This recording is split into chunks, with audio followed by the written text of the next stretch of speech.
They looked for social support for their story. They desperately wanted others to see that their actions had not been in vain, that their prophecy had not been disconfirmed, that there was no inconsistency in their belief. Festinger had made a very basic observation about the social lives of human beings. We do not like inconsistency. It upsets us and drives us to reduce our inconsistency. The greater the inconsistency we face, the more agitated we will be, and the more motivated we will be to reduce it. And with atomic clock timing, Bill Whittle predictively peddled the new narrative right on cue, never burdened by the slightest curiosity to wonder how Cheney's absolute certainty could be so hollow. But since we now know that the fear of the invasion caused Saddam to destroy his stockpiles before the invasion, WMDs were not in fact found. And you've been told that this means that the war was based on a lie, despite the fact that every intelligence agency in the world thought that Saddam had weapons of mass destruction. Those tortured talking points need to be put out of their misery. And I know of no one better for that than Gray Tillman. I emailed him to ask how he would respond to Whittle's common claim. And one of the most telling aspects to his answer was that the technicality of literal truth and the manufactured myth.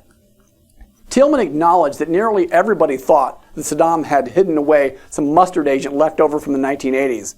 But he added that the Bush administration did not make its case for war on the strength of suspicions that Iraq retained World War I-era munitions. It's the second half of that statement that Whittle and company conveniently ignore. Tillman also pointed out that few intelligence agencies had independent means of evaluating U.S. intelligence.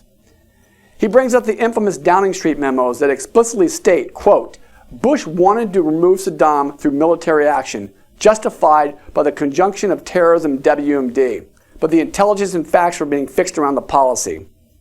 Tillman elucidates one fine point after another for over a page. Germans on the unreliability of Curveball, IAEA on the tubes and uranium from Africa reports, DIA reversing its position on the drones before the invasion. And as Tillman talked about on the PBS Frontline, a senior Australian intelligence analyst resigned in protest over the fabricated intelligence. I have included his email in its entirety as part of Supplemental Materials Exhibit A, which includes a clip of Prime Minister Tony Blair ignoring British intelligence that rejected the aluminum tubes.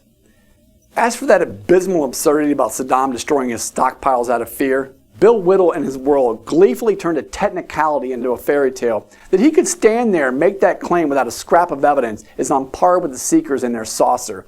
Same goes for the crowd that saturated the airways to manufacture an image of innocence around Trayvon.